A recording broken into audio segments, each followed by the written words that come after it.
আপনারা কি জানেন বিশ্বের সবচেয়ে বড় টেক কোম্পানিগুলোর একটি শুরু হয়েছিল একটি গ্যারেজ থেকে? হ্যাঁ, আমরা কথা বলছি স্টিভ জবসের। স্টিভ জবস শুধু একটি নাম নয়, তিনি একজন বদলে দেওয়া ব্যক্তিত্ব।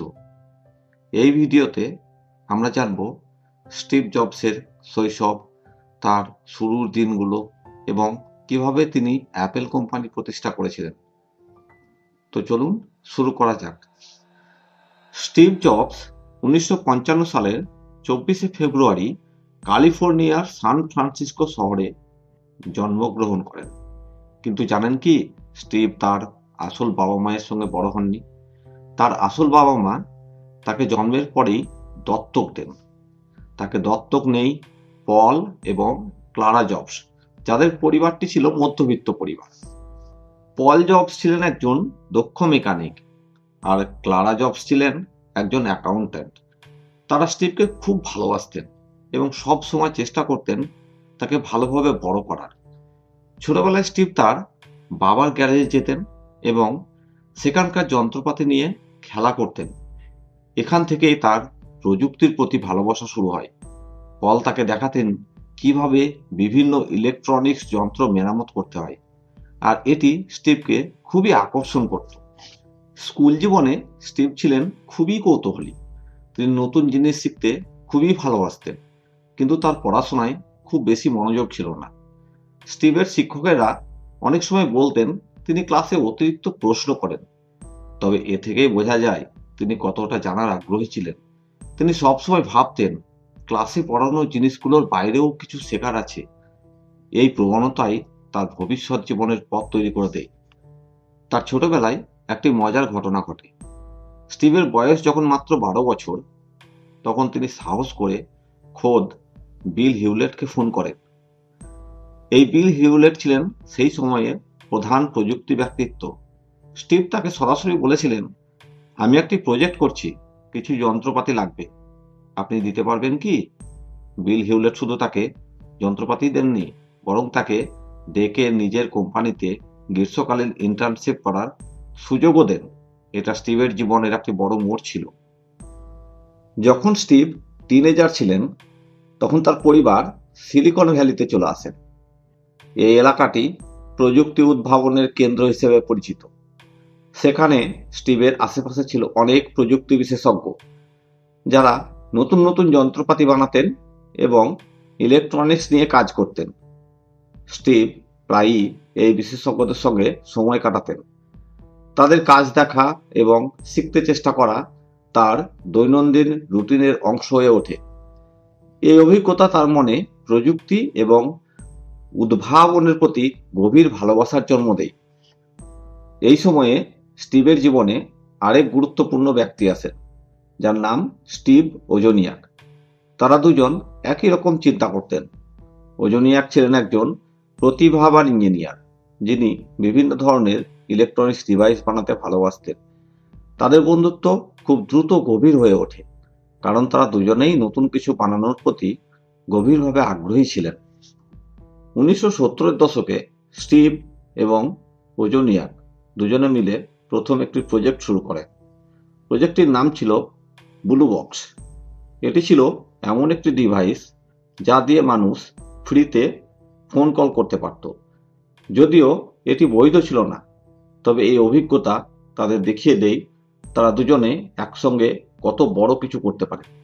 এই বিশ্বাসই তাদের পরে অ্যাপেল কোম্পানি প্রতিষ্ঠার পথে এগিয়ে নিয়ে যায়। 1976 সালে স্টিভ জবস এবং স্টিভ ওজনিয়াক দুজনে মিলে অ্যাপেল কোম্পানি প্রতিষ্ঠা করেন। এটি শুরু হয়েছিল পল জবস অর্থাৎ স্টিভের বাবার গ্যারেজ থেকে।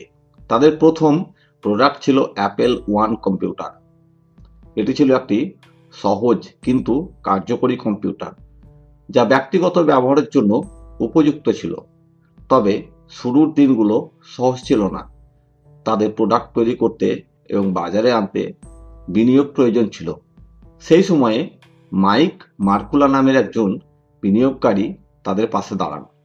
তিনি অ্যাপেলের প্রথম বড় বিনিয়োগকারী হন এবং কোম্পানির জন্য প্রয়োজনীয় তহবিল সরবরাহ করেন। 1977 সালে অ্যাপেল টু কম্পিউটার বাজারে আসে, যা প্রযুক্তি দুনিয়ায় বিশাল সাড়া ফেলে। এটি শুধু ব্যক্তিগত কম্পিউটারের ধারণা বদলে দেয়নি, বরং কম্পিউটারকে একটি দৈনন্দিন ব্যবহার্য জিনিসে রূপান্তরিত করে। অ্যাপেল টু এর সাফল্যের পর স্টিভ এবং ওজনিয়াক বুঝতে পারেন তাদের স্বপ্ন সত্যি হওয়ার পথে। তবে অ্যাপেলের যাত্রা এখানেই শেষ নয়। স্টিভ সবসময় বড় কিছু করার স্বপ্ন দেখতেন। তিনি অ্যাপেলকে এমন একটি কোম্পানিতে পরিণত করতে চেয়েছিলেন যা শুধু প্রোডাক্ট তৈরি করবে তা নয়, বরং মানুষের জীবন বদলে দেবে। স্টিভ ছিলেন একজন দূরদর্শী নেতা। তিনি সবসময় বলতেন, ডিজাইন শুধু দেখার জন্য নয়, এটি একটি প্রোডাক্টের আত্মা। তার কাছে প্রতিটি প্রোডাক্ট ছিল একটি শিল্পকর্ম। তিনি প্রোডাক্টের ডিজাইন এবং ব্যবহারকারীর অভিজ্ঞতাকে সবচেয়ে বেশি গুরুত্ব দিতেন। স্টিভের এই উদ্ভাবনী চিন্তার কারণে অ্যাপেলের সমস্ত প্রোডাক্টগুলো শুধু প্রযুক্তিগতভাবে নয়, নান্দনিক দিক থেকেও বিশেষ কিছু হয়ে ওঠে। উদাহরণ হিসেবে আইপ্যাড, আইফোন এবং আইম্যাকের মতো প্রোডাক্টগুলোকে নেওয়া যেতে পারে। এই পণ্যগুলো বা প্রোডাক্টগুলো শুধু নতুন প্রযুক্তি নয়, বরং নতুন জীবনের ধারাও এনে দেয়। স্টিভের আরেকটি বড় গুণ ছিল, তিনি কখনো হাল ছাড়তেন না। তার মতে ব্যর্থতা ছিল শেখার একটি ধাপ।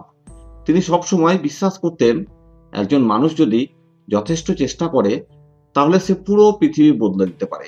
এই মানসিকতাই তাকে বিশ্বের অন্যতম সেরা উদ্যোক্তায় পরিণত করে। আজ আমরা জানলাম স্টিভ জবসের ছোটবেলা এবং কিভাবে তিনি প্রযুক্তির প্রতি আগ্রহী হয়ে ওঠেন।